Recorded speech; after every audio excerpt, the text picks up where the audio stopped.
Queridos usuarios, bienvenidos una vez más a Interview LLA.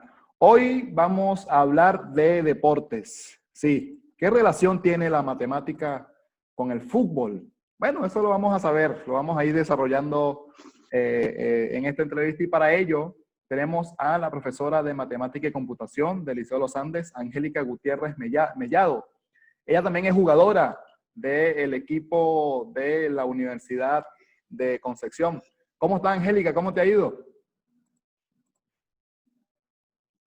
Hola, buenas tardes. Muy bien, muchas gracias. Esperando esta entrevista. Qué bueno. Bueno, Angélica, gracias por el tiempo en el cual nos estaremos dedicando a esta entrevista y, por supuesto, conocer un poco más de fútbol. Pero mira, primero que nada, Angélica, ¿cómo llegas a este mundo del fútbol? ¿Cómo llegas allí? Coméntanos sobre ti. Bueno, esto del deporte partió a una edad muy temprana en mi vida. No en el fútbol propiamente tal, porque en aquellos tiempos, no soy tan viejita, pero en ese tiempo no había fútbol profesional. Y la verdad es que yo partí en la gimnasia deportiva, por el porte de lo bajita. Entonces partí ahí entrenando, sí entrenábamos 3 veces por semana, por 2 años. Luego ya entré a la enseñanza media y comencé jugando voleibol.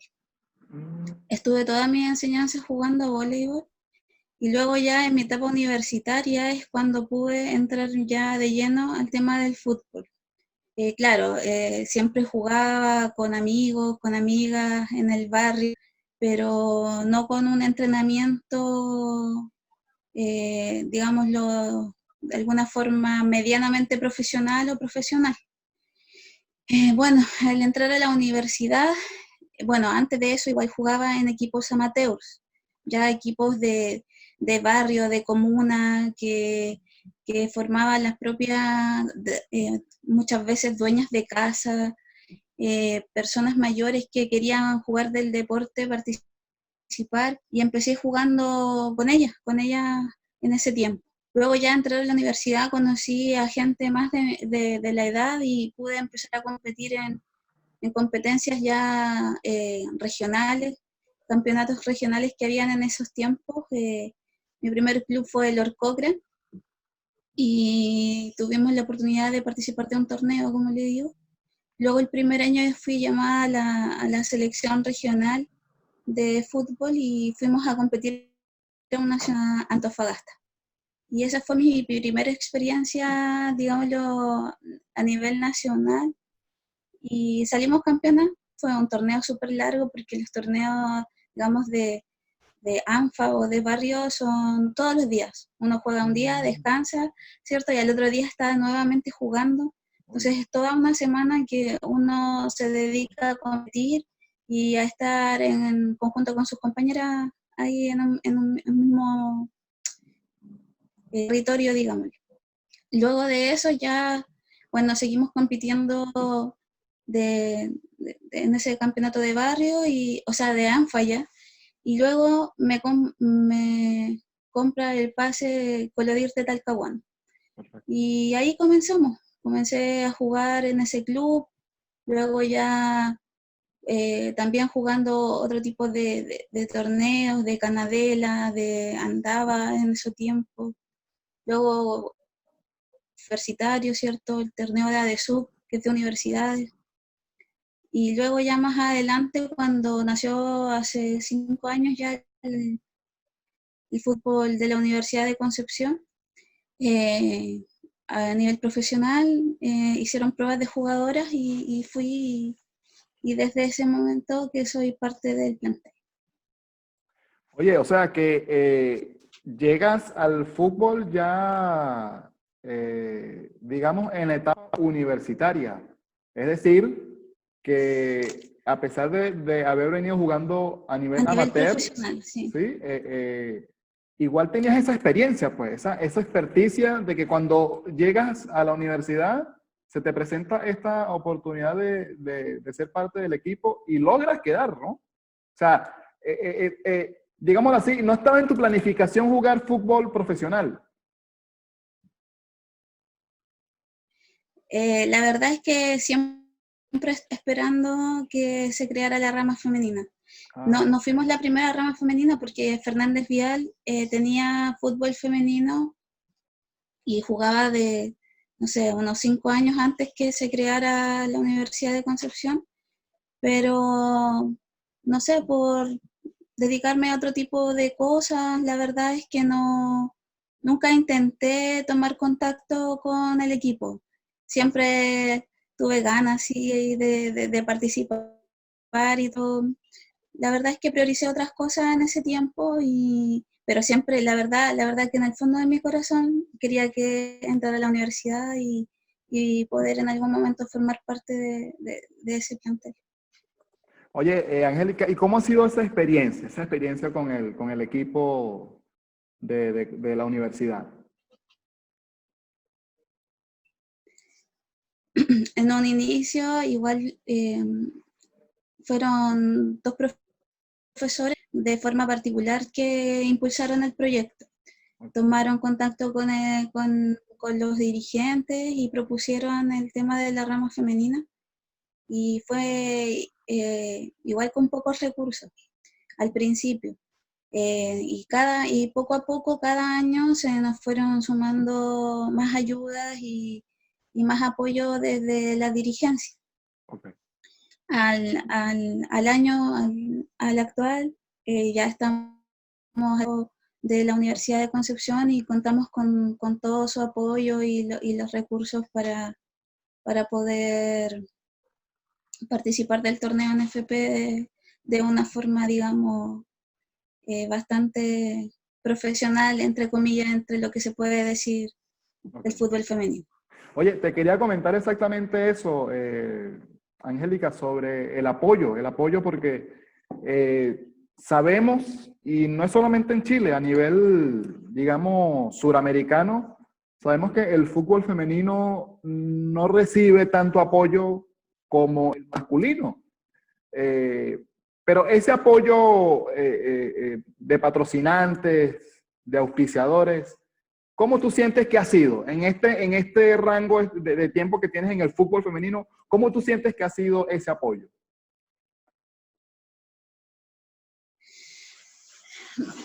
Es complicado porque si hablamos solamente de la trayectoria de la universidad, yo diría que estamos hace 5 años y claro, partimos de una base súper poquito, pero ahora ya estamos, digamos, yo pienso y lo veo de esa forma a nivel nacional, dentro de los 5 mejores clubes, yo creo que están apoyados.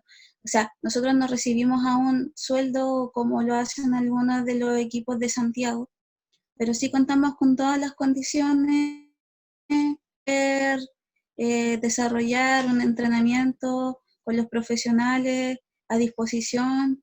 Y tuvimos en un momento este año 11 profesionales trabajando para las dos ramas femeninas, Okay. sub-17 y adulta, contando no sé, el cuerpo técnico, un paramédico, un kinesiólogo, un psicólogo, eh, utileros, y así teníamos un equipo de apoyo detrás de nosotras para darle soporte a todo esto de las dos categorías.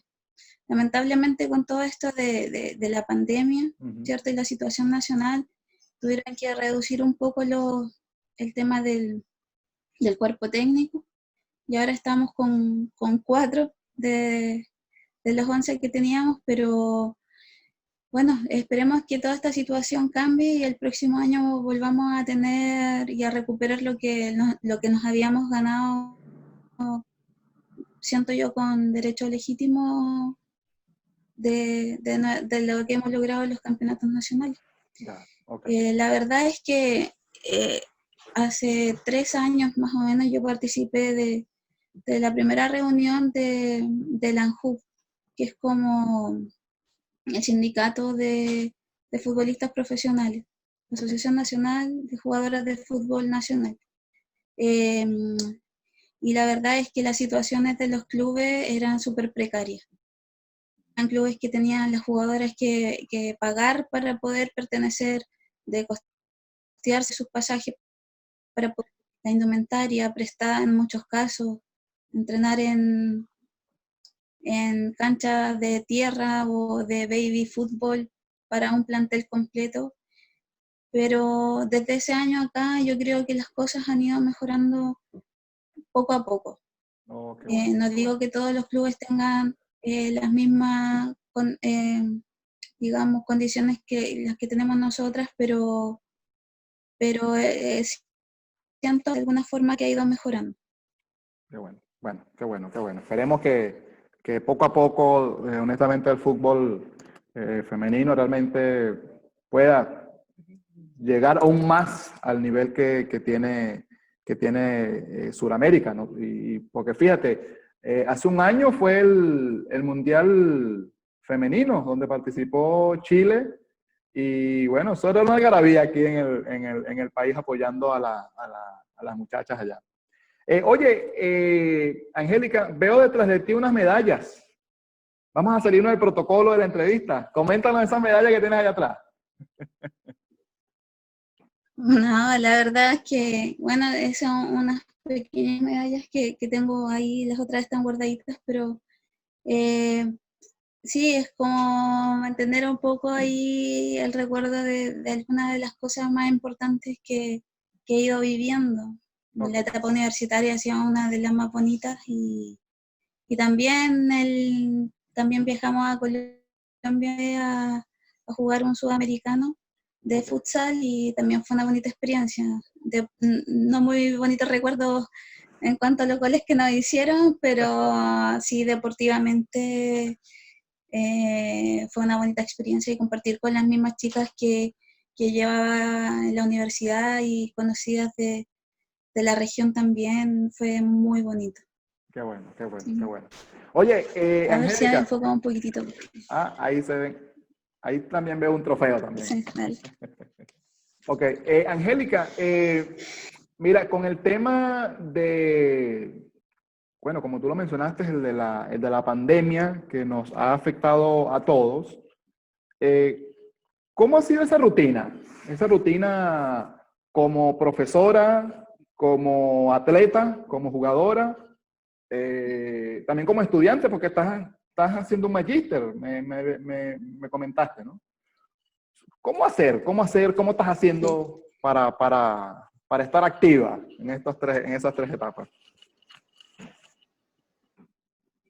Bueno, la verdad es que estar ahora en estas condiciones, ¿cierto? Ha sido más difícil un poco mantener los tiempos. Es como un poco contradictorio porque pensando en un contexto fuera de la pandemia, no sé, yo terminaba mi jornada laboral a las 5:15 de la tarde, luego iba a entrenar. Llegaba Ok. a la casa 9 de la noche y hacer todos mis quehaceres, ¿cierto?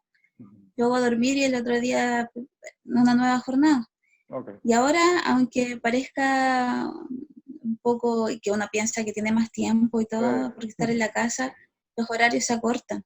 Uno invierte más tiempo preparando clases, revisando el material, surge una y otra situación y se hace más complicado.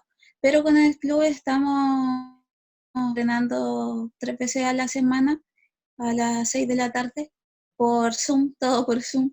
Ah, Pero sí, ha costado mantener un poco el nivel, digámoslo de esa forma, pero de que se puede, se puede. Siempre que si uno se organiza, ¿cierto? Y uno le quiere dar un espacio en la vida o prioridad a algo que le gusta, siempre uno puede dejar el tiempo para hacerlo. Eh, a veces por el trabajo también he tenido que faltar a las lecciones, pero uno puede complementar con entrenamientos personales. No, ok. no es necesario estar a la expectativa de todo el grupo entrenando, sino que uno también puede tomar la iniciativa propia y poder estar a tono para cuando uno tenga que volver a jugar. Exactamente, sí, sí. Oye, Angélica, oye, del fútbol vamos a pasar a las matemáticas, porque sabemos que eres profesora de matemáticas del Liceo de los Andes. Y, oye, ¿cómo de alguna manera eh, puedes concentrarte en el fútbol y las matemáticas, ¿no? Te lo pregunto porque sabemos que hay una relación, o sea, el deporte obviamente, hay mucha, está relacionado a las estadísticas, en este caso del fútbol, lo que son los goles, asistencia, que si hay que jugar un poco más de defensa porque el otro equipo es fuerte. Pero las matemáticas en sí, para ti como jugadora, ha sido más fácil jugar al fútbol teniendo esos conocimientos matemáticos. Bueno, la verdad es que, claro, como persona uno desarrolla, al estudiar este tipo de ciencias, ¿cierto? Desarrolla otro tipo de pensamiento. Y ese tipo de pensamiento no se lleva solamente en el ámbito del fútbol, es un estilo de vida. Entonces, eh, un personaje por ahí escuché que dijo, ¿para qué voy a estudiar logaritmos? ¿Para qué los niños van a estudiar logaritmos si los niños nunca van a aplicar los logaritmos? La verdad es que puede ser que si uno no se dedica a, a la ingeniería, pedagogía o algún tipo de ciencia o una carrera del área de las ciencias, quizás sí, no lo ocupe más. Pero sí lo que va a seguir ocupando va a ser todo el pensamiento que uno va desarrollando detrás de la disciplina, detrás de la ciencia. Entonces es cuando escuchen por ahí mis queridos alumnos que no tienen que estudiar eso, no es así, usted tiene que desarrollar el pensamiento que hay detrás de toda esta matemática. Y eso lo va a acompañar o sea, por todo el transcurso de su vida, hasta que usted deje de existir. Exactamente. Entonces, yo los insto a que no escuchen ese tipo de palabras y escuchen a su profesor. No, un saludo para todos los chiquillos que sabían que iba a estar aquí en la entrevista. Qué bueno, qué bueno. Angélica, ¿y cómo llegas? ¿Por qué las matemáticas? ¿Por qué decides estudiar las matemáticas? Bueno, la verdad es que siempre nadie que me conoce me dice, tú debes ser profesora de educación física. Okay. Y yo le digo, no, yo soy profesora de matemáticas. Y me dicen, no, pero ¿cómo? ¿Por qué vas a ser profesora de matemáticas? Entonces, yo les digo que soy una persona con dos corazones, que no podría vivir sin la matemática y sin el deporte. Entonces, siempre uno tiene que ir buscando la felicidad de acuerdo a lo que gusta. O sea, para mí a lo mejor más fácil hubiese sido estudiar educación física. Quizás sí, quizás no lo sé. Pero, claro, por toda la actividad física que yo venía llevando detrás. Pero, pero la matemática era lo que me complementaba esa otra parte. Entonces, en ese fin de buscar y los sueños, claro, y perseguir lo que uno quiere para su felicidad en la vida, la pedagogía matemática y ahora siguiendo en ello también el magíster, que me tiene muy contenta también. Qué bueno, sí, sí. Bueno, felicidades porque Angélica está en el segundo año del magíster en didáctica de las matemáticas en la misma universidad de Concepción. Es que, bueno, estaremos entonces pendientes allí cuando obtenga ese magíster. Angélica, vamos a pasar ahora a lo que a una de las preguntas que realmente quiero hacerte. ¿Qué es la relación en sí con las matemáticas y el fútbol? Y esto te lo pregunto y lo que te voy a expresar es porque en el mundo del periodismo, en lo personal, yo me dediqué en los primeros 10 años de mi carrera al periodismo deportivo. Y el periodista deportivo se basa mucho en las estadísticas, en las probabilidades. Y el deporte en sí engloba esto, estadísticas, probabilidades, números. Pero tú como eres profesora de matemáticas, existe una relación entre las matemáticas y el fútbol. Y en este tema, te quiero dejar a ti para que nos expliques sobre esa relación, esa cohesión que hay entre las matemáticas y el fútbol. Bueno, mire, la verdad es que no solamente se puede hablar de matemáticas en relación al fútbol. Las matemáticas también pueden ser llevadas a cualquier, digámoslo, tipo de contexto relacionado con algún tipo de deporte o a las ciencias. Siempre está ahí como el profesor, ¿cierto?, pueda plantear la situación para llevar a involucrar al estudiante en situaciones distintas o diversas de acuerdo a los intereses que ellos tengan. Entonces, bueno, yo tengo preparada aquí una pequeña presentación, ¿cierto?, para ver el tema de cómo involucrar la matemática con el fútbol. Perfecto. Son algunas situaciones, ¿cierto?, en las que se puede aplicar algunos conceptos matemáticos en diferentes niveles de educación. Entonces, vamos a partir con esto, ¿cierto? Una de las primeras reglas del fútbol, ¿cierto? La regla número 1 habla sobre la superficie de juego.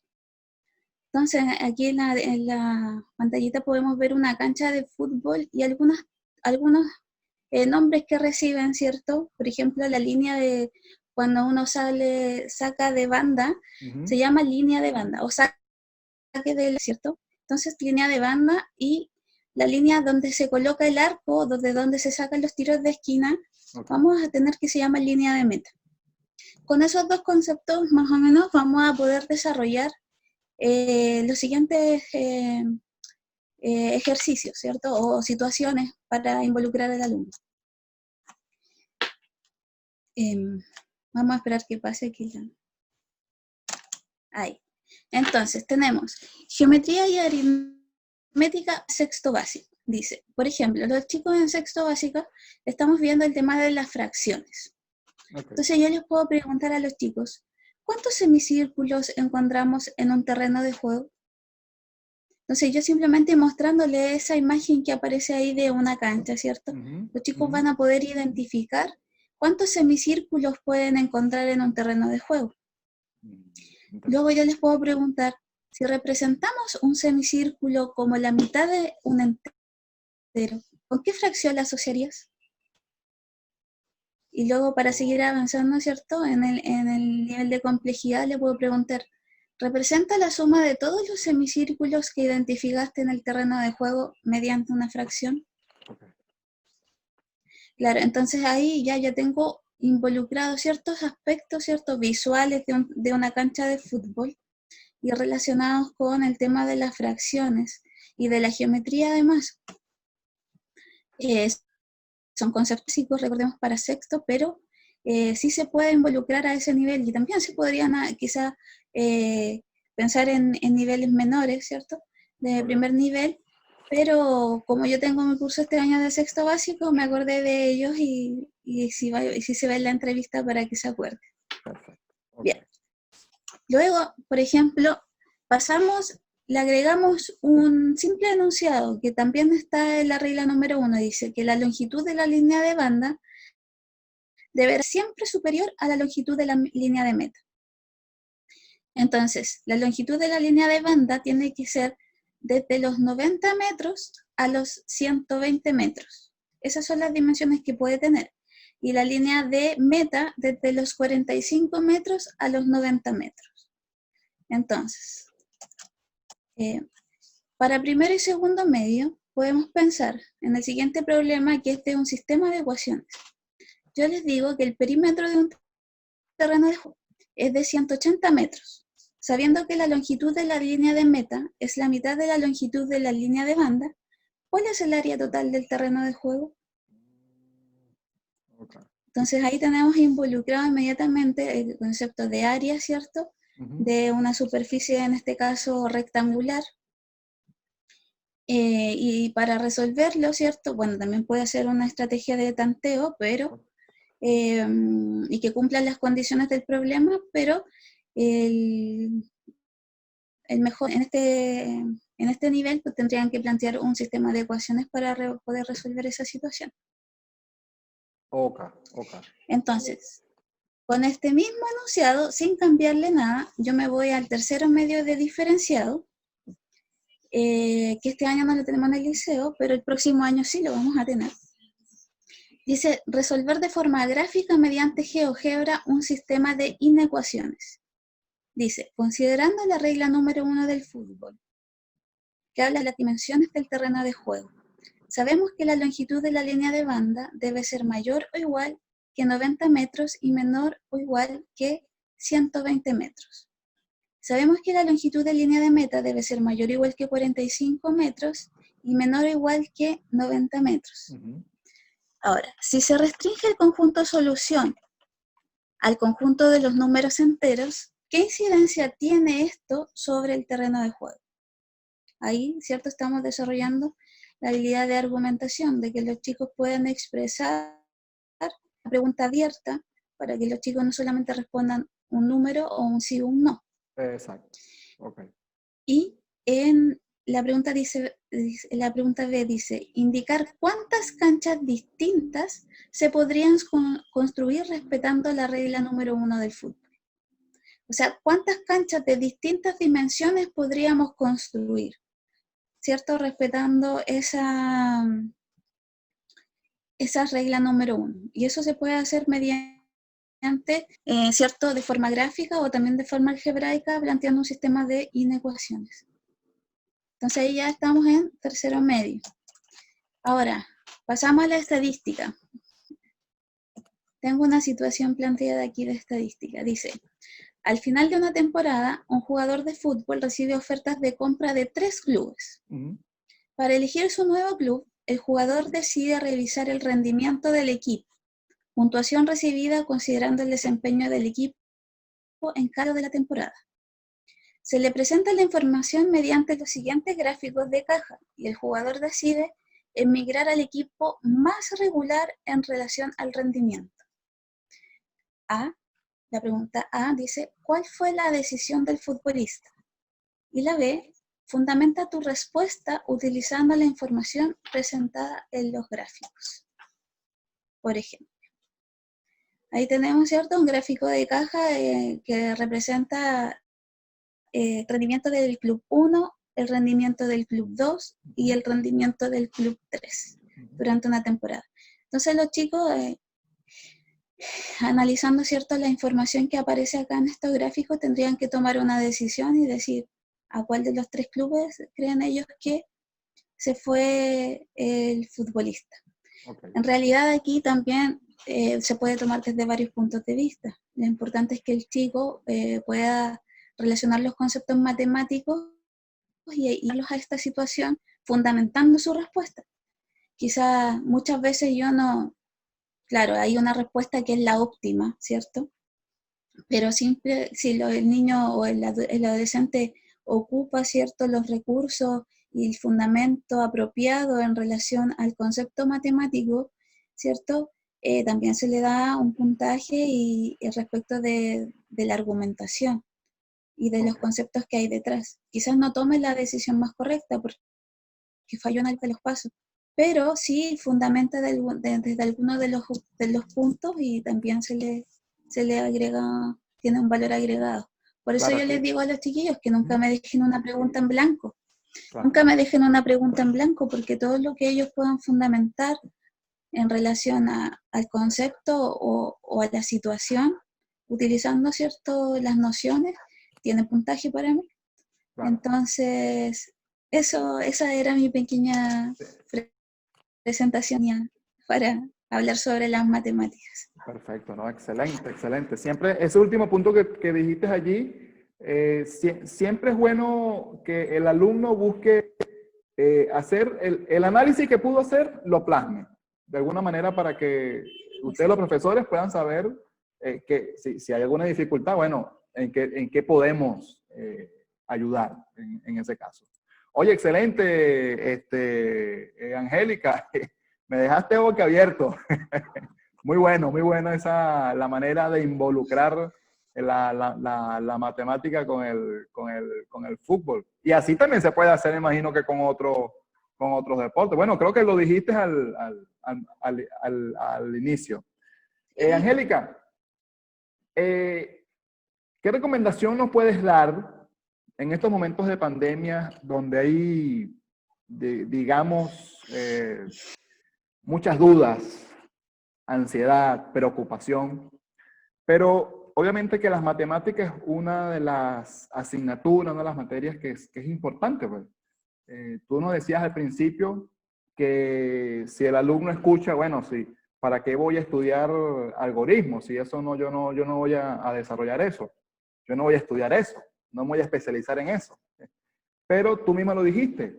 Eso te va a ayudar para que tú puedas hacer los análisis que la persona vaya desarrollando a través de su vida. Te va a ayudar a que tú poco a poco puedas ir desarrollando esa intelectualidad. ¿Qué recomendación nos puedes dar para los padres? Para que se involucren con las matemáticas. Yeah. La verdad es que el otro día tuve una experiencia con una de las mamitas de sexto básico. Estábamos viendo el tema del cuadernillo que recibimos de parte del ministerio y aparecen actividades que dan diferentes tipos de representación para una fracción y para su operatorio. Entonces la mamá me escribió y me dice, profesora, yo sé esta materia, yo sé, no sé, multiplicar o dividir fracciones, pero yo no lo sé hacer de la manera que aparece en el libro y nos cuesta mucho. Okay. Y me dice, yo le puedo seguir enseñando de la forma que yo sé a mi hijo. Entonces yo le digo que es cierto, que quizás a ella, a mí o a usted, ¿cierto? Nos enseñaron de esa forma. Nos dijeron, de esta forma se multiplica, de esta forma se divide, se suma y se resta. Pero ¿y el trasfondo? ¿Dónde queda? ¿De dónde viene eso? ¿Cómo el chico va a internalizar ese algoritmo? Porque es un algoritmo de la división, el algoritmo de la multiplicación, si no tiene el concepto desarrollado de base. Entonces, todas estas nuevas técnicas y recursos que están apareciendo para desarrollar ese pensamiento o para que el niño pueda reflexionar respecto de su propio, el conocimiento que va desarrollando, les pido a los papitos que tengan paciencia y que yo sé que en algunos momentos no lo van a entender, pero que ambos juntos vayan desarrollando esta nueva forma de aprender, ¿cierto? Que, claro, ella tiene la base, y sí, yo no dudo de que sepa multiplicar, dividir y todo ese tipo de operaciones con fracciones, pero sí tiene que involucrar al hijo en estas nuevas experiencias. Entonces, lo que ella le proyecta a su hijo es súper importante. Porque claro, si no, el discurso del niño va a decir después, no, profe, si mi mamá me dijo que yo no tenía que hacer esto porque yo no voy a aprender de esa forma y dijo que tenía que aprender así. Entonces, no, quizás adulto piensa algunas cosas, pero lo que uno le tiene que proyectar a esos niños es todo lo contrario. Quizás es decirle que esto sí le va a servir para desarrollar este tipo de razonamiento nuevo y que pueda entender el trasfondo de lo que se trata, de qué es dividir y multiplicar fracciones en este caso. Bueno, para esto también sirve, voy a hablar de mis profes del magíster.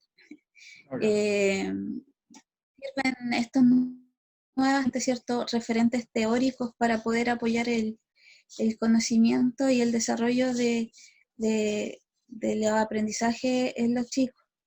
Y este tipo de representaciones es parte de una de las teorías que vimos ahí en el programa. Bueno, y para los chicos más grandes también, que no me olvido de ellos, quizás sus papás no están tan involucrados en desarrollar las tareas en el momento como lo hacen los papás más con los niños más pequeños. Claro. Pero sí, ellos tienen les recomiendo, siempre les digo, que se hagan una rutina, ¿cierto? Yo me levanto a tal hora para hacer tal cosa. Y luego de eso ya dedico, no sé, 4 horas a esparcimiento. No tienen por qué estar todo el día estudiando. Quizás 1 hora, 2 horas al día, 1 hora en la mañana, 1 hora en la tarde les es suficiente en este contexto. Yo sé que también hay cosas que hacer en la casa, muchos de ellos, ¿cierto? Muchos de nuestros alumnos tienen que cuidar a sus hermanos mientras los papás trabajan o no cuentan con un espacio físico para poder desarrollar eh, bien su labor como estudiante, pero chicos, siempre que uno quiere, puede. Siempre que uno quiere, puede. Así que los insto a que trabajen, a que se hagan el ánimo, una rutina y sigamos trabajando para que luego cuando volvamos a clase lleguen con el mejor de los ánimos y no tan, ¿cierto?, con este eh, sentimiento como de no tener nada planeado, desarrollado para un día. Entonces, digo, las rutinas son buenas. Bueno, Angélica, muchas gracias por estos minutos. De verdad importantísimo las recomendaciones y también esa explicación. Y estamos muy agradecidos por tu tiempo en este interview matemático. Muchas gracias. Cuídate mucho. Muchas gracias a ustedes y buena tarde. Saludos a todos los chicos.